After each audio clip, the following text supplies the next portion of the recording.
Welcome into the big 1-2 here on 365 Sports. Paul Kenley and JD Piquel, Armstrong Sims, and Jack McKenzie producing. Of course, we're brought to you by our good friends at Shorty's Pizza Shack. We are within the warm confines of our studio, and I'm happy and sad that we're not at Shorty's this week, JD, because I'm sad because obviously we're not at Shorty's. It's a great place. But I'm happy because it is quite windy tonight and cold, and it would not have sounded good in our microphones. We'd have had to kick some people out of the inside, and I don't want to do that. So yeah, but I'm glad that we did the service to the people of, okay, now you got to see what Sick'em Sauce Wings looks like. Now you got to see Boone's Farm get experience. You got to see the pizza. Like, now the secret is officially out. So if you're not going to Shorty's, the burden no longer lies with you and I. We have done effectively all that we can to get the people where they need to be. Yeah, exactly. You know? And if you didn't know what Boone's Farm is, you probably didn't go to a party school. You probably went to a really small, tiny school in a dry county, I would think. Like Baylor. Yeah. Or something. But I mean, they know it is right down by it. So yeah. Okay, there we go. So I'm talking about a small, like a D3 college. Gotcha. That was in a dry county. Got it. Okay. Yeah. I'm struggling to think of an example. Yeah, I don't know. Here's the reason you can't think of it, because you would have never thought to go to a place such as that. Yeah, exactly. Yeah, that's a fair point. Yeah, that's a fair. I mean, point. Like I'm sure most parents would like their kids to go to colleges like that. Sure, but Yeah, nothing against D3s. That probably just wouldn't have been. That's just how it happens. I have no problem with the dry county thing, but the D3 thing is like, there's more of a college experience I desire than that. I do, but that's why I've never lived in one. So, but the Big 12 championship, JD, Baylor over Oklahoma State, and we're going to break it down in Chalk Talk later. But an absolute classic of a game, and one that Baylor was on the cusp of running away with, but that's not how either of those two teams really play. Yeah, Baylor's dominated some teams this year. Oklahoma State's dominated some teams, but they haven't had, outside of, a couple of, even Oklahoma State, I don't think they've really had one of those this year that was out and out dominant. And Baylor's out and out dominant ones were Texas Southern and Kansas. So again, since the conference season started in earnest, Baylor's had some convincing wins, but not a runaway win really. Everyone in that building, in their heart of hearts, you had to know Oklahoma State was going to find a way back into the game. I mean, you didn't know how, you didn't know what was going to be the domino that sparks kind of their, I don't want to say comeback, but in sorts it kind of was a comeback. They're down 21-3, but you just knew Oklahoma State wasn't going to go away quietly. Spencer Sanders throws 4 picks. It doesn't matter. They still find a way to get back into the game. But like you said, absolute classic in every sense of the word. It was phenomenal to be able to be there. I think if Baylor has 24 points on the board going at halftime, Oklahoma feels a little bit different. I really do. Yeah, that's fair. Because then it's a 3-score game and a 2-score game, and it was just a little bit different. It was just a little bit different, and they got a hand on that field goal and got it, and that's what changed it. But I think the things that stuck out to me in the game were the defenses were both really excellent. Spencer Sanders reverted back to where he was before this fantastic streak he's been on, and he reverted back because Baylor made him. And look, Spencer Sanders has thrown 11 interceptions this year. 11, which sounds like a lot. It's a fair amount. It's a fair amount. Yeah. It sounds like a lot. It's a lot. Except when you take out the fact that 7 of them were against Baylor. Yep. So if you take out the 2 games against Baylor, he's thrown 4, which is not a lot. Yeah. 4, sometimes you can throw 4 interceptions throwing Hail Marys at the end of halves just for the heck of it. Yeah. Some of the best seasons in college football, guys have had 4 interceptions, and 2 of them were, garbage throwaway times when they were winning the game by a lot and just wanted to see if they get a ball in the end zone at the end of a half. So 4 is a great season. You throw 4 interceptions, that's a great season through 12 games. Once every 3 games, you're throwing a pick. That's fine. Most people can live with that. 11 sounds like a lot, and it is, except for the fact that 7 of them came against one team. And so Baylor's defense clearly had his number. The offense in the first game did not have Oklahoma State's number because they did not capitalize on any of the 3 interceptions they had. But they did today. They did last week. Yeah. And that was what won them the game, was that they did capitalize in those moments. Didn't capitalize on all of them, but they capitalized on most of them. Yeah, and you wonder how much does the Blake Shapen effect play into the impact of this game, because it's a bit of I don't think one quarterback is substantially better than the other. Like you talk about Shapen, Bohan. I kind of went into the game saying I don't really think it matters because of what they're asking either of these quarterbacks to do is going to be fairly simplistic. Now, when you talk about just pure arm talent, Blake Shapen might bring a different element vertically. I mean, Gary Bohannon has a lot more physically with the quarterback run game, and we saw that. But what Blake Shapen was able to do, I mean, dropping a dime in a bucket to Tyquan Thornton to go up 21-3, I mean, that was a play that I don't know a lot of other quarterbacks in that building could have made. And not just on Baylor's side, either side of the field. I don't think any quarterback was making that throw. And so he absolutely needs to be commended for his poise. In terms of the turning point in the game, kind of Oklahoma State getting back into it, you wonder if Shapen's health played any fact into that, because Aranda said, hey, he was hurt, early in the game. And you wonder if the adrenaline kind of wore off at half. You have to go back in the game, loosen it back up again. Maybe that caused him to slow down a bit. Yeah, he was dealing with some stuff. And then early in the second half, he got dinged pretty hard. Yeah. And Kyron Jones had to come in for a snap. And then Blake Shapen out of the tent, again, comes back on the field. And you could tell that, he was, limited at that moment. But he'd already done all the work he apparently needed to do, although I'm sure Baylor fans would love. one more score, whether it was a field goal or a touchdown, changes the game at any point, and Oklahoma State has to do what they have to do. And I also want to credit Oklahoma State with, look, they had not done well with long drives all game long. They had not finished them. And Baylor, 7 plays inside the 1 yard line, didn't allow. But at the end of the game, Isaac Power boots them down to the 10 yard line. Weapon. And they just moved down the field. Now, granted, it took kind of a miracle play in that on the third down, Baylor almost closed it out right there. On the third down play, Spencer Sanders is getting hit and the ball just kind of floats up in the air, and they got it. And that's what, oh, hey, here we go. And that's kind of how it always goes. That one third down and long they're not supposed to get, and they get, and then the momentum shifts. Because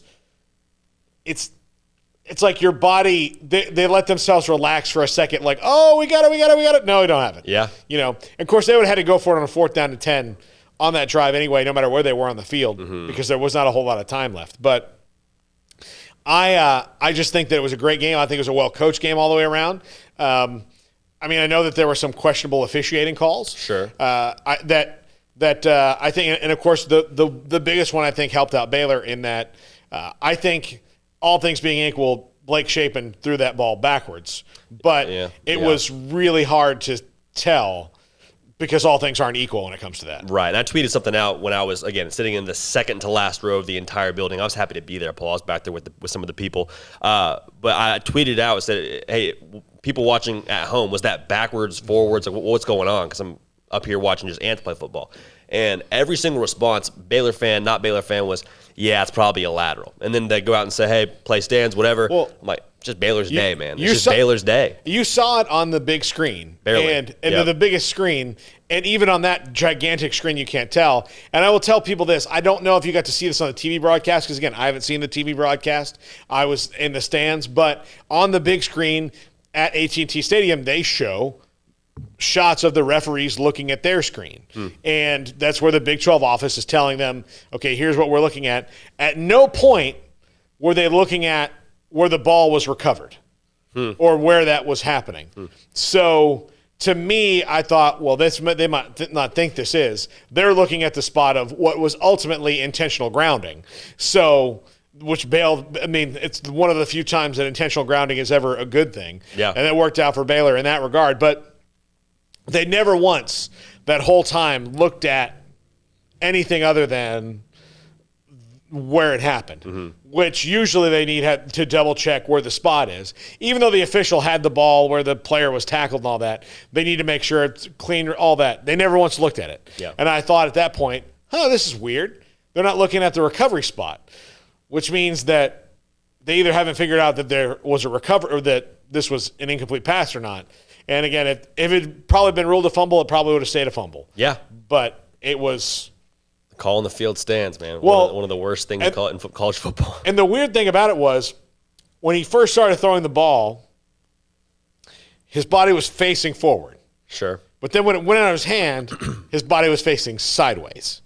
And that happened really fast. So it's hard to see, even with all the fancy technology that we have. I'm glad it wasn't my call. Yeah, I know. A call on that There's tons of there are tons of official calls where you're like, what are you even doing? Like, why did you do this? That one was, glad I didn't have to do this, because that's impossible to see, And you can't. One of the things I found out was, I said, can't you just piece together okay, a lot of times I see this on the goal line. okay, look, if his body is over the goal line right here, but you can't see the ball, but you know it's in his right hand, and his right hand is on top of the pile, and the pile's on top of the goal line, even though you can't see the ball because there's a guy in the way on that angle, can't you just assume that the ball is over the end zone? Apparently, they're not allowed to do that. Yeah, assumption is out of the question, it sounds like, for a lot of these guys. Although even that's true, Yeah. And so, but it wound up being a game of inches. If Desmond Jackson's a 6'1", 6 feet tall, he scores 2 touchdowns in that game, and Baylor doesn't even get a chance to do it. You know who wasn't in this game that I don't know if we talked about enough or was talked about enough? Jalen Warren, a guy who carried the ball 36 times for over 120 yards in that first contest and really was the difference maker. I mean, Paul, again, going back to assumptions and woulda, shoulda, coulda, what happens if.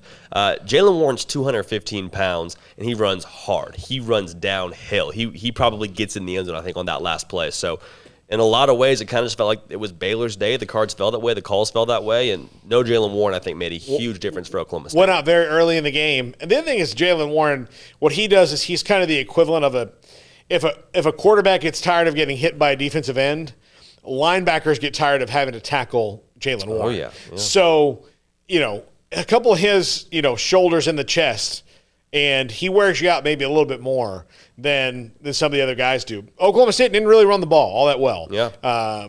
And Spencer Sanders, I think, was their leading rusher, and they didn't really call design runs for him, which I was a little bit surprised about, especially when he started turning the ball over. But it was a very hard-fought classic of a game, and Baylor's Big 12 champs, first time without Bryce Petty that they're Big 12 champs. Yeah. First time that they've won the Big 12 championship game, that they've had to do that. So a lot of big firsts. And again, Jaron McVay is now in the pantheon of, kind of random sports heroes for a certain team.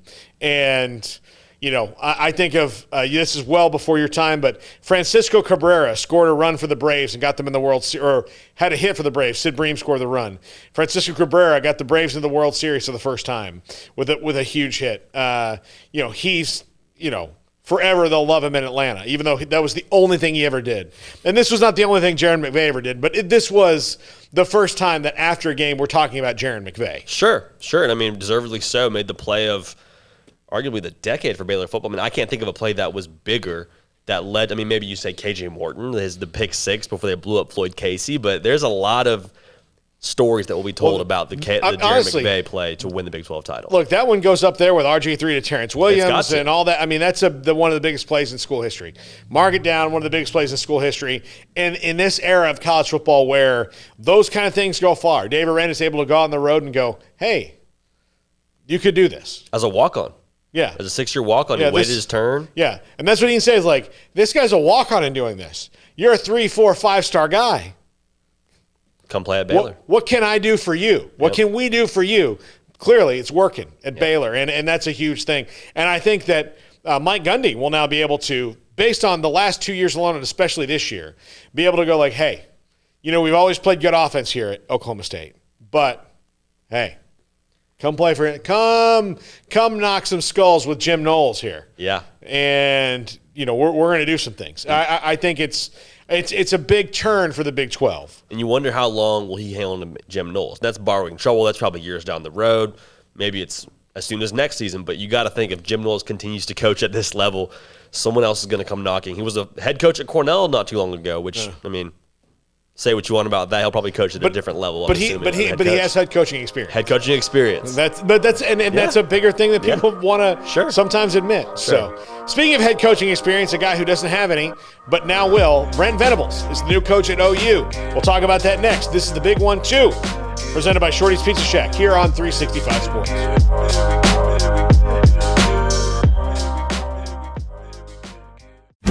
Shorty's Pizza Shack at 12th at Bagby is a homegrown, family-owned and operated must-visit pizza place in Waco. Fantastic pizza by the slice or get the whole pie to share. Great happy hour specials every single day, and it's not just pizza. Great wings. You have to try the Sikkim sauce, chili cheese fries, pizza pillows, and more. Dine in for a great hangout or carry-out. Order online at shortyspizzashack.com or do yourself a favor and bring your crew to the restaurant at 12th and Bagby. Shorty's Pizza Shack. Tell them Paul sent you by.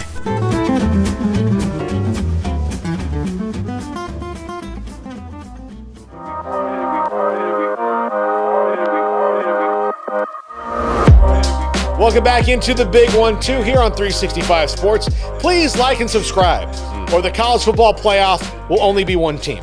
So JD wants anyway. We are not, I'm going to tell you right now, we're not going to discuss the CFP because we don't have enough time to get into the weeds of what JD and I, we disagree on this.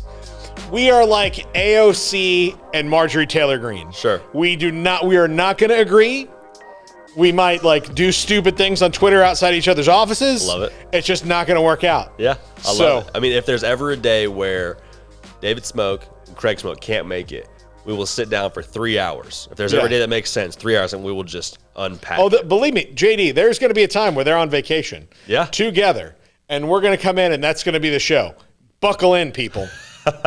I'll take commercial breaks in between, and I'll be like, hey, after the third commercial break, I'll tell JD why he's wrong for the 1,000th time. We need an ice pack just to cool down during. We'll have cut men, all that stuff. We'll just have a guy. We'll have people like Armstrong and Jack can film us in between the scenes.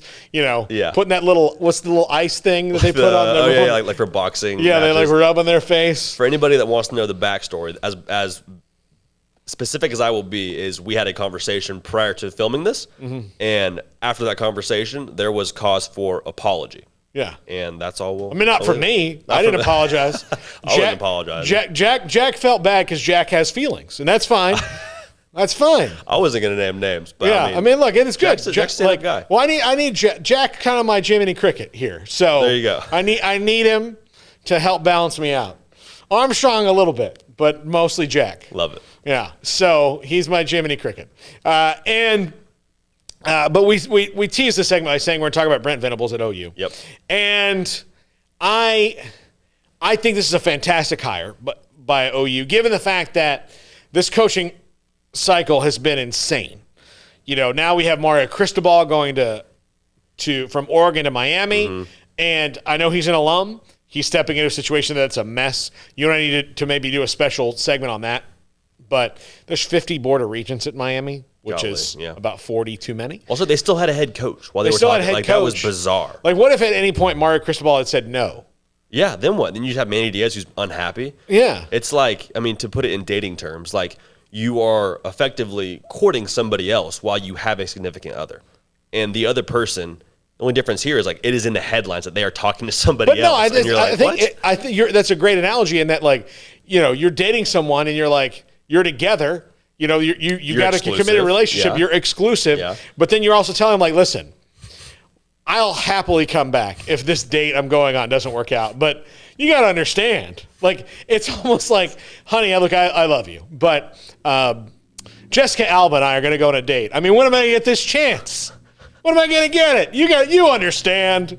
You'll be fine with it when I come back. I mean, that's what it is. It's a bad deal. It's never going to work out. It's a bad deal. Yeah, and so, but Mario Cristobal's an alum. Yep. And, he played for Jimmy Johnson. He's coached with Nick Saban. He's at Oregon. So that's neither here nor there, but we need to talk about that. But Brent Venables, there was this whole thing around the coaching, you got to have a big-time hire, a guy who's been a head coach before, a guy who's this. Brent Venables has waited for his opportunity to be a head coach.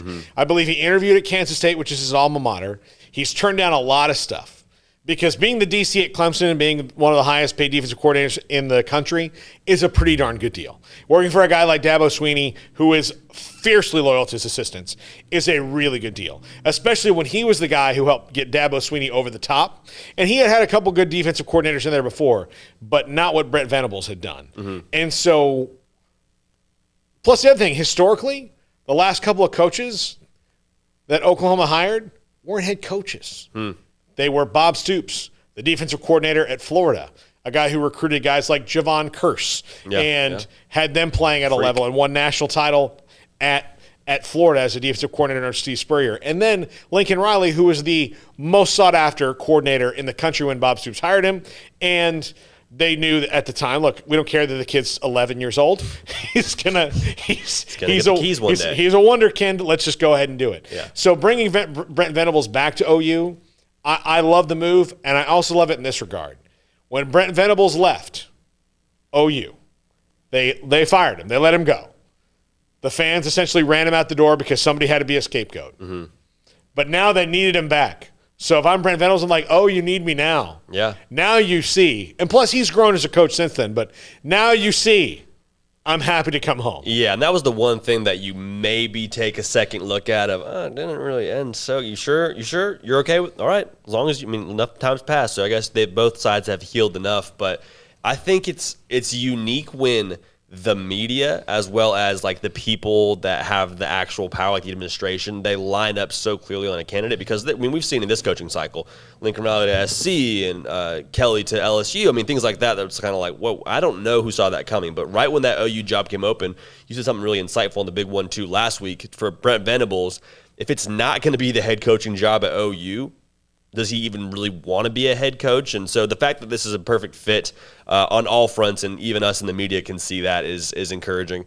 There were a couple of criteria that I had for the next OU coach that I think you would probably want, and one of them being a big name. And Brent Venables, like you said, he's not a head coach. He's not Lane Kiffin. He's not Cliff Kingsbury that would draw some pretty big eyeballs to those screens. But Brent Venables still, like you said, one of the highest profile assistant coaches, has built phenomenal defenses there at Clemson, nationally ranked year in and year out. Also, a great football mind and a great recruiter. Like, he's going to be able to hone an edge for them, and they're going to have an identity. It's going to be a smash mouth, physical team that's going to be able to, hopefully for them, translate well to the SEC. And then finally, recruiting, they're going to be able to not only get the guys they want from high school, but also be able to keep the guys they need to have on their roster in the boat. Like Caleb Williams, I was kind of wondering if he's going to stay around at OU, and we'll still see what happens there. But I feel a lot more confident with guys like him staying at OU, especially if they get Jeff Levy, than I was prior to him going on. I think they are getting Jeff Levy. As of this moment when we're taping, it's not been confirmed yet. But we talked to Neil McCready, who covers Ole Miss, and pretty much Ole Miss is just waiting for the official announcement at any moment.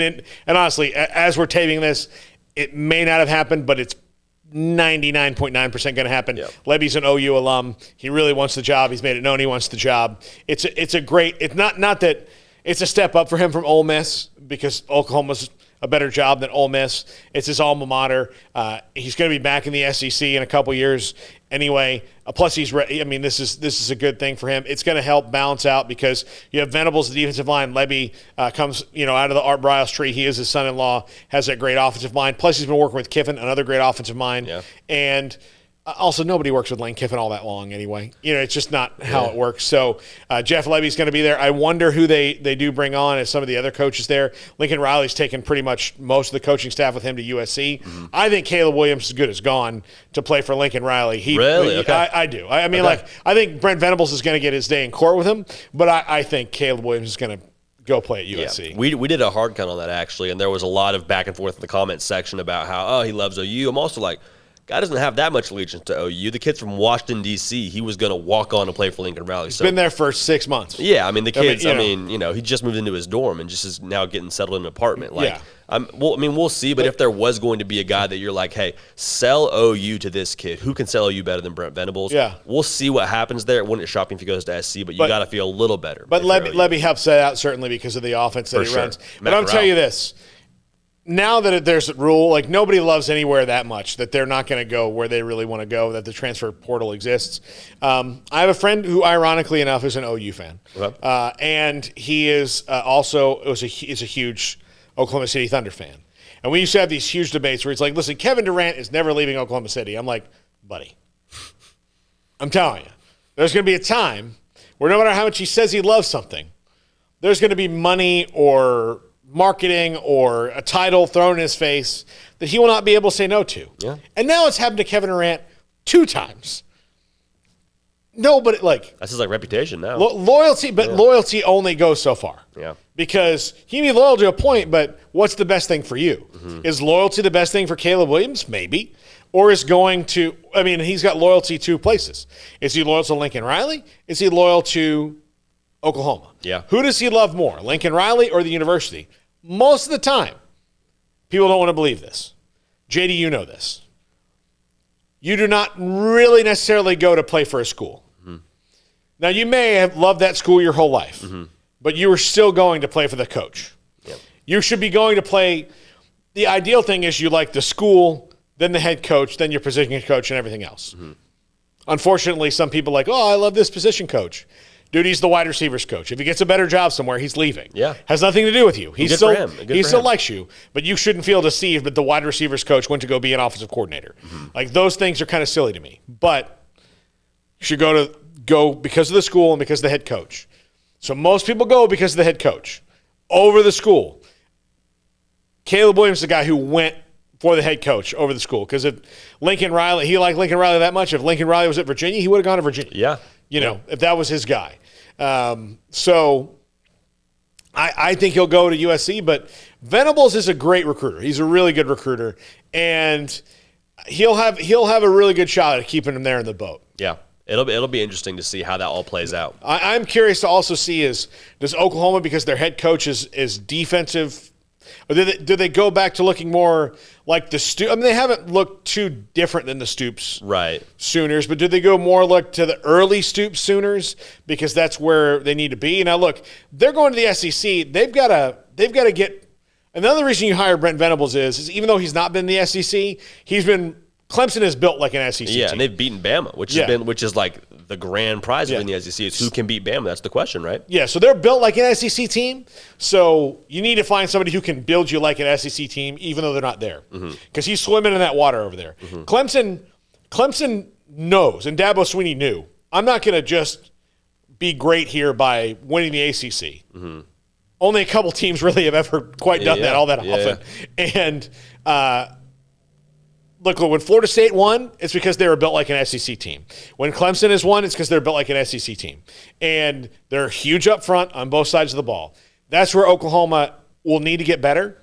And plus, now all of a sudden they need skill position players, which has never happened until this year. But he will build them big up front because he knows how to do that. And I think for a guy transitioning into a new league here in a couple years, I think it's a great hire. I'm a big Brent Venables fan. And again, I'm also one for, to coming back and taking a job just for spite for the people who told you would never amount to anything when you're way out the door. Yeah, and he did say in his press conference, like, hey, this is kind of home for us, and this is where a lot of our formative years were. Going back to what you said about being built like an SEC team, Brent Venables, a guy who at Clemson has had to go into the same living rooms as a Nick Saban, as Les Miles, who was at LSU, and then previously at Orgeron. Like he's had to go into the backyard of the Southeastern Conference and go and get his guys. I mean, Deshaun Watson was from Georgia, and they had to find a way to get Deshaun Watson in the boat. So anyway, all that's to say, he has experience winning those recruiting battles, and that's going to be crucial for Oklahoma as they make their transition, because it's no secret, some of the best talent in the country. There's a lot in Texas, there's a lot in California, but in terms of per capita, Georgia, Florida, Alabama, Louisiana, those are the places that really have a lot of the guys that are playing on Sunday. Well, the other thing is Oklahoma recruits nationally, and he's been at a place that also, like Clemson, recruits nationally. The big teams recruit nationally, and they can go in. So Oklahoma needed somebody who can do that. And that's why, that's why I honestly think that Dave Aranda wasn't going to go there. Dave Aranda's not leaving Baylor yet. It's going to be a couple years before I think that's even in his consideration. And I think it would not surprise me if he's here for a decade. It really wouldn't. Yeah. The kind of personality he is. But I think one of the reasons that guys like Dave Aranda and people of his level of or experience as head coach didn't get it is Dave Aranda has yet to prove it on the recruiting trail. And Oklahoma needed somebody, when you're losing a Lincoln Riley, that's proven it on the recruiting trail, and Brent Venables has done that. Yep. Dave Aranda's done it a little bit at LSU and a little bit at Wisconsin. Brent Venables has done it at Oklahoma and Clemson, and Oklahoma knew him. Yeah, it's just such a strong track record, right? Like there's no questioning. There's not to even say there was a question with Aranda, but if you just look at the body of work of Brent Venables, the sustained overtime ability that he's had to get the right guys. I mean, what was Clemson before Brent Venables was there, right? They were. That was when they used to Clemson. Yeah, they were good, right? They were good. But that was when Dabo Swinney did that claim they were Clemsoning, where they would, they get in a big moment and they get walloped. Yep. And or lose when they shouldn't. Well, Brent Venables was kind of he helped complete that whole cycle for Dabo Swinney. And look, Clemson is 9-3 this year, a down year for Clemson. They were not 9-3 because of anything that defense did. In any game. Yeah. I'm telling you right now, even the Pitt game where they didn't play all that great, in any game they were not 9-3 because of the defense. They were top 5 defense in the country. Yeah. Nationally, they were ranked the top 5, so you can't put anything on Brent Venables. Last thing I'll say, he adds an edge. Like, there will be an edge to this Sooner team, and it won't just stay on the defensive side. It'll be felt by everybody, the offensive line, the skill players. They will play with an edge, with an attitude, and with a nastiness that is going to keep them in every single game they play, because with that edge comes belief, and I think that's one of the things that's been missing lately from OU. Yeah, absolutely. All right, that's going to do it for this segment in the Big 1-2. We've got Chalk Talk coming up. Oklahoma State and Baylor Big 12 title game. How did it end up the way it did? JD breaks it all down. This is the Big 1-2, brought to you by Shorty's Pizza Shack on 365 Sports.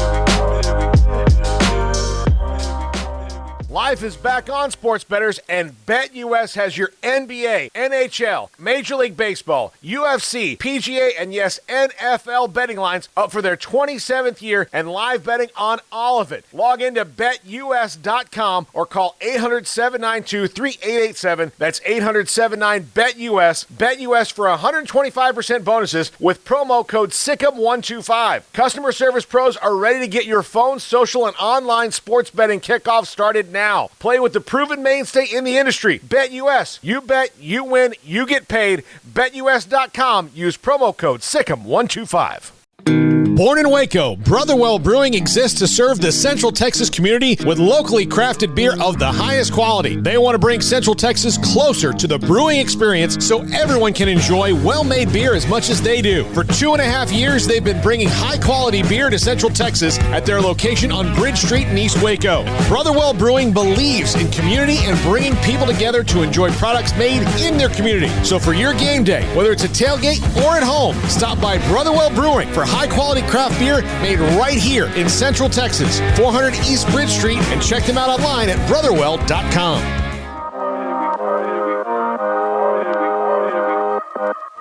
Welcome back into the Big 1-2 here on 365 Sports. Please like and subscribe when you get a chance. It's time for Chalk Talk with JD Piquel. We were at Shorty's last week, so we didn't get to have a crosstalk during this. I know, there wasn't it wasn't the same thing. Yes, it wasn't the same. You were just here alone in the room doing it. It was a little different. We can't take this big contraption on the road with us.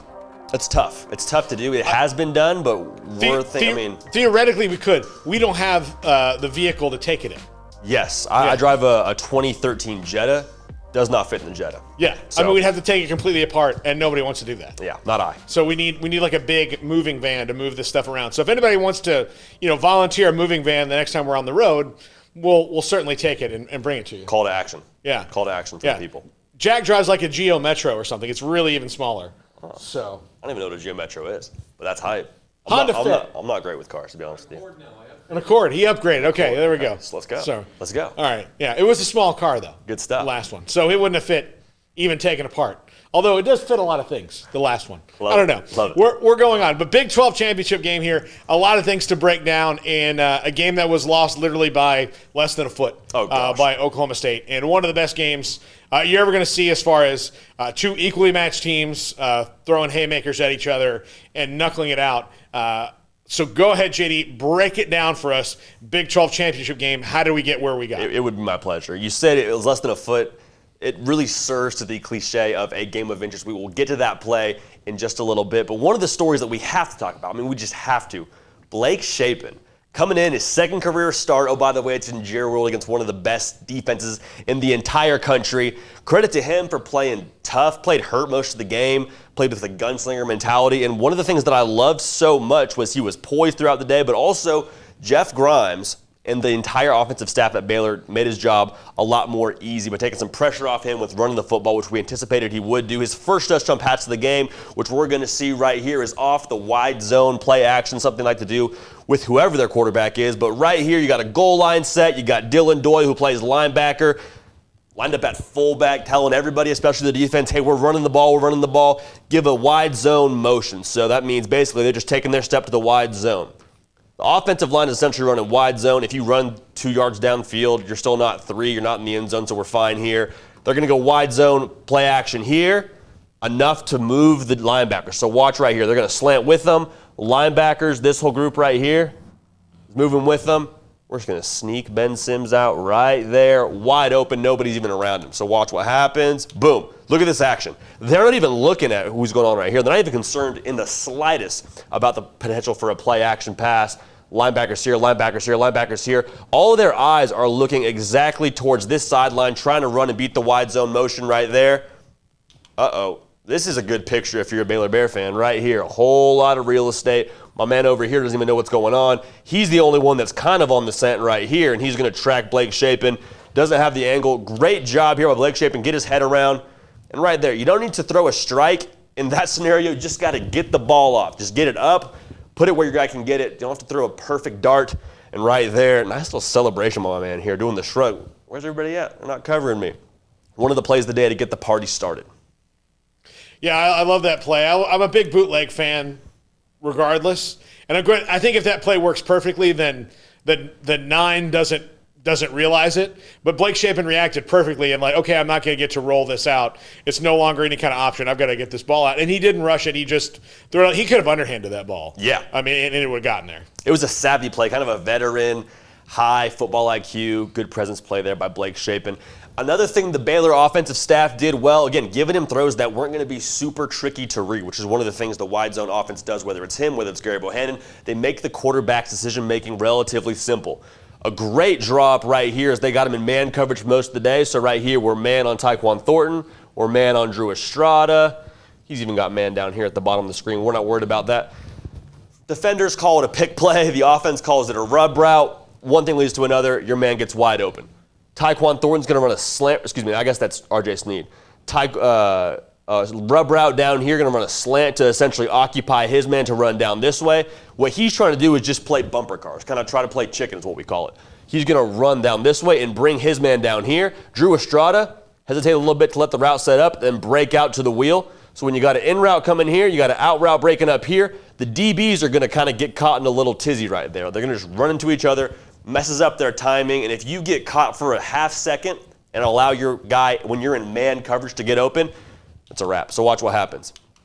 Love the hesitation. Great hesitation there. Boom. We got him off balance. He makes a great run right there. Beeline inside. Right there. Boom. Keystone Cops. Bad for business. Blake Shapen again. Don't have to throw a perfect pass. Get it up where only your guy can get it. Nice little pitch and catch. They're rolling. Here's the other key to that play. R.J. Sneed had to not commit a penalty, which it will be called if you're the one who runs into it. He made the defensive backs run into each other. So that's why that was not called a penalty, because quite often, if it's run poorly, you can see an offensive pass interference called in that, because it is offensive pass interference. 100%. That's what it is. So the way that the pick works is you have to make them run into each other, and you can't be the one who runs into them. Exactly. You got to kind of lead a horse to water but can't make him drink kind of thing. Beautiful play right there. That's an excellent point. He did that really well. Didn't get his hands on him. Didn't block, but made him block. And then threw his hands up when they ran into him, even though he was the one who started it. Chef's kiss. It's just pass interference. Oh, look, I've been wrong. Love it. No. Absolutely love it. Just the way they drew it up. And, again, credit to Blake Shapen. Your guy's wide open in the end zone. It's a big moment, the Big 12 championship game. You try to aim it too much, the ball goes out of bounds. Nice, easy pitch and catch. Nothing but a routine play for Blake Shapen. This, however, was not a routine play. This was probably one of the best throws of the entire afternoon, any college football game you were watching. Again, we mentioned it.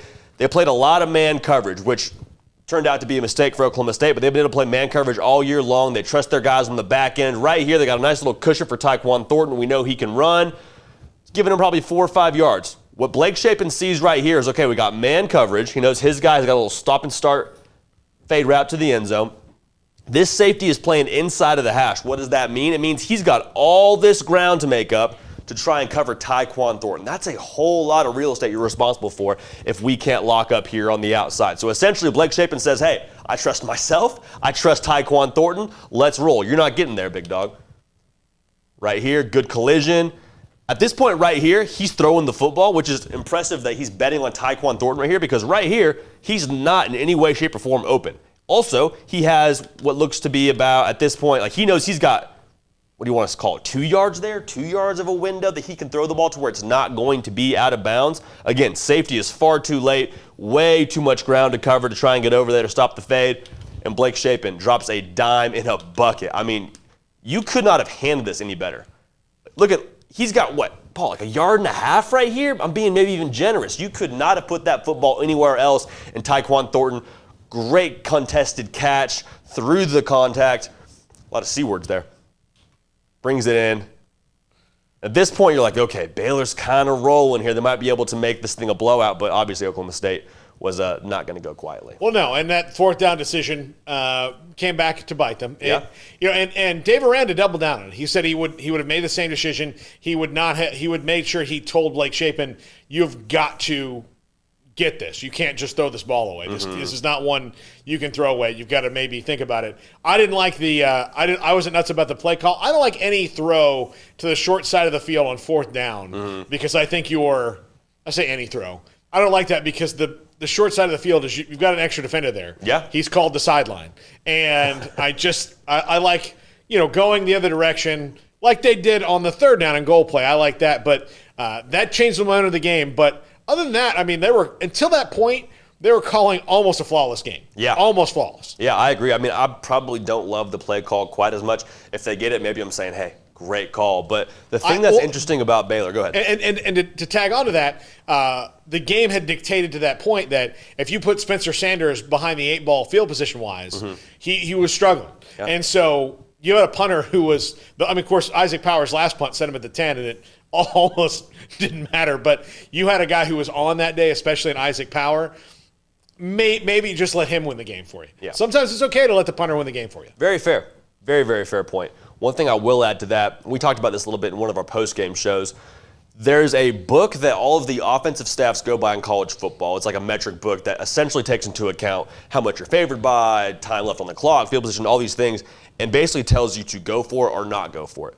Baylor, for whatever reason, is one of the most disciplined teams in terms of sticking to that book. So maybe it said go there, maybe it didn't. Who's to say? But I love the fact that Dave Aranda was just like, hey, I'm going to go with my guys. I'm going to go with my gut. I'm going to trust the book. We trust the book so far. I'm with you, though. I don't love the play call, but nonetheless, it would have been a somewhat advantageous in hindsight to let the defense go after Spencer Sanders because, Paul, they forced 4 turnovers on the day. And, I mean, you and I talked about how he's been good Spencer, bad Spencer, more good Spencer as of late. But we talked about it in our Chalk Talk last week. If they were able to get some pressure on Spencer Sanders, especially in that first game, he was making mistakes, and this was no difference right here. Baylor doesn't really even have a blitz call. They kind of green dog their linebacker, meaning they bring him after they see they got to play action. But the defensive line gets there first. We got a collision on our man right here, does Matt Jones. And Spencer Sanders just kind of throwing this up for grabs. Again, off his back foot, feet aren't set. He doesn't even, my man's barely even looking right now. Matt Jones does a great job collisioning all the way through. He's got hands on. That's not a penalty. We're at line of scrimmage still, my guy. Go get it. High points to football. Tides are turning. Big, big play for Baylor defense. Yeah, and I think, I've watched that play several times, and I first thought when I watched it live in the stadium, from my angle, I thought he was trying to throw it away. The more I watched it, I don't think he was. I think he was trying to complete it when the sensible thing was, if you can throw it, then throw it away. Yeah. And he's got the arm strength, even falling down, to just heave that, into the 8th row and be like, well, that guy was in the area. I just put too much mustard on it. Yeah, you wonder if he maybe trusts his athleticism too much at times and gets himself into positions like that. I think that is something that's really hard to coach out of players when you have God-given ability. And it's great to trust it, but sometimes, look, man, you can't fly. Especially when you play early, like Spencer Sanders did. Yeah. He got used to making these plays, and 50% of the time it worked out for him. So he's like, hey, I'm kind of a good athlete. I can get away with some of the things I shouldn't. Tends to kind of create some bad habits. Same thing here. Play action. Garmin Randolph gets off right here. Makes sure he gets off his block. This man is running across the field. Dylan Doyle's got him. My man right here, Brennan Presley, he's running across the field in the flood concept. Terrell Bernard has him for a second and kind of stumbles. So Garmin Randolph does a good job getting in his face. And what we say, you create pressure, you create turnovers. There's an old saying as well, tips are picks. And he's not throwing on a balanced platform. He's throwing like in the air, doing the Michael Jordan thing right here. Throws it behind his man. Probably still should have caught it. McVay with another big-time play. Puts the ball in the air, tips their picks. Braden Utley. 2 walk-ons there, making a big impact in the Big 12 title game. Great ball skills all day long by the Baylor defense to be able to create and capitalize when he put that ball in jeopardy. Because you drop some of those picks, Paul, it might be a different game. Yeah. Jared McVay had 3 huge plays in that game. That one, the pick he had himself, and the McPlay, which this play that you're about to go into should mean, and I'm going to keep saying this until Baylor fans hear it, if you're in a place and Jerry McVay is there and you make him pay for beer, you're not a real fan. You better not. That's it. This is what Bucky Dent should get from any Yankee fan. I mean, that kind of thing right there. Absolutely. Who's the dude that caught the Hail Mary in Colorado against Michigan? I mean, Cordell Stewart probably doesn't have to worry about things. Michael Westbrook shouldn't have to. Like those kind of things. Doug Flutie lives this life in Boston no matter what. But Gerard Phelan, the guy who caught his Hail Mary, also should and also does. 100%. Without question, he should be capitalizing from every NIL opportunity that is out there. Yeah. And he made the play of his life right here. And credit to Baylor defense for being stout for the first 3 downs leading up to this play. But I don't blame Oklahoma State here for not putting the ball in the air. Spencer Sanders has been mistake-prone all day long, so what do? You stick with what's worked. Stick with the run game. Inside zone here. We've talked about it. It seems like ad nauseum for different chalk talks, but we're going to walk you through it anyway. Cross block coming here to try and block Dylan Doyle. He's coming across. He's going to read the end line of the man of scrimmage right here, or I should say the first down lineman to a play side out, which is going to be your nose tackle right here. If he slants this way, that's fine. We'll keep it on track. He goes up the field too much, we're going to keep it up and under. What happens here is Baylor does a great job of just creating chaos on the offensive line. Like they essentially just commit to everything up the middle. They say if you score, it is not going to be in the A gap or B gap of this defense. So what does the running back do? Probably could press it a little bit better, but right here he sees this picture and he's like, man, I know I'm fast and I see all this real estate over here. But Jerry McVay says, nah, big dog. I'm faster. Been at this football thing for 6 years at the college level. Game over. And look at the celebration here. This is going to be iconic. Look at this right here. Just the jump by Terrell Bernard when he realizes they're Big 12 champs. Whole defense takes off down the sideline. Jerry McVay in the history books, man. That was absolutely electric. I know you were in the building. I was in the building as well in the second to last row, so a little farther away than you were probably. But, I mean, absolutely unreal finish to that game. Jerry McVay deserves all the credit in the world. This is a hustle play. He does not have the angle by any means. Right here, if he cuts it upfield, Jerry McVay is going to have a hard time getting there. Hustle, effort, energy makes the enormous stop to give the Big 12 crown. I have a theory about why he didn't. And no one will ever know why he didn't do it. Mm-hmm. But I do think that Jaron McVay came into his vision and he thought he didn't really know where he was. So he just said, look, I can beat this guy to the corner because he's probably beaten many people to the corner in his life. Yeah. So I think that that's why Jackson at that moment didn't, quite realize where he was on the field. Or like he just sees him because McVay flashes a little bit, but again, he doesn't have the angle on it at all. I mean, he, at this point right here, JD, where they are, Jaron McVay at this point looks like he's got kind of a bad angle from this. Yeah. Like he's pointing the wrong way, and I think just seeing him go, oh well, I might have to bow this out a little bit, but that was what allowed Jaron McVay to go and make this play here. Absolutely. No, it was a high effort, high energy, history book kind of play, and you couldn't be happier for a guy like Jerry McVay, who was a 6-year walk-on. I mean, really waited his turn and had a monster game in the play of his life, a play that will absolutely go down in Big 12 championship history. Right here, I think the game is going to be 22-21 with a 2-point conversion attempt after this, because at that exact moment, you know what I'm thinking is like, he's he's just got to beat one guy. Yep. And that's one of the things I love about football is that play was drawn up perfectly. It was executed perfectly, except for the fact that sometimes if you execute it perfectly, somebody does one thing this much better than you anticipated, and that's all I needed was that much. And Baylor's Big 12 champs. Absolutely. Thing of beauty. You play to win the game. And Oklahoma State's not in the playoff. Yeah. I mean, that's a play, literally a matter of 6 inches changes their postseason outlook. And, I mean, there's a lot of things that go into this moment right here. Like, this is a picture right here that is frozen that will live in infamy for Oklahoma State fans because, it's going to give you nightmares. Because if you're an Oklahoma State fan watching this right now, I can take you back to the moment like, oh, we're going to score. No, you're not. And he didn't. Heartbreaker. And, heartbreaking for Oklahoma State fans. And there were a crap ton of them in that building. Yeah. A lot of them in that building. And can't help but feel a little bit bad for them. But that's sports. That's how it goes. That's the way it goes. That's it. All right, that's going to do it for us here on the Big 1-2. We don't know what our holiday schedule is going to be like yet, but we'll have to do some bowl previews and pick-ems and things like that. We'll do something. So we'll be in and out and doing some things. And, of course, we'll do certain things on each Big 12 team in the bowl games, and especially a Sugar Bowl preview of Baylor and Ole Miss, and maybe even a Sugar Bowl wrap-up. Plus, we got basketball season coming up that we're going to have to deal with as well. For J.D. Bickel, I'm Paul Catalina. Thanks to Armstrong Sims and Jack McKenzie, and, of course, to our fine sponsor, Shorty's Pizza Shack, who fed us very, very well last week when we were there. Thanks to them. Thanks to you for watching, and please like and subscribe when you get a chance.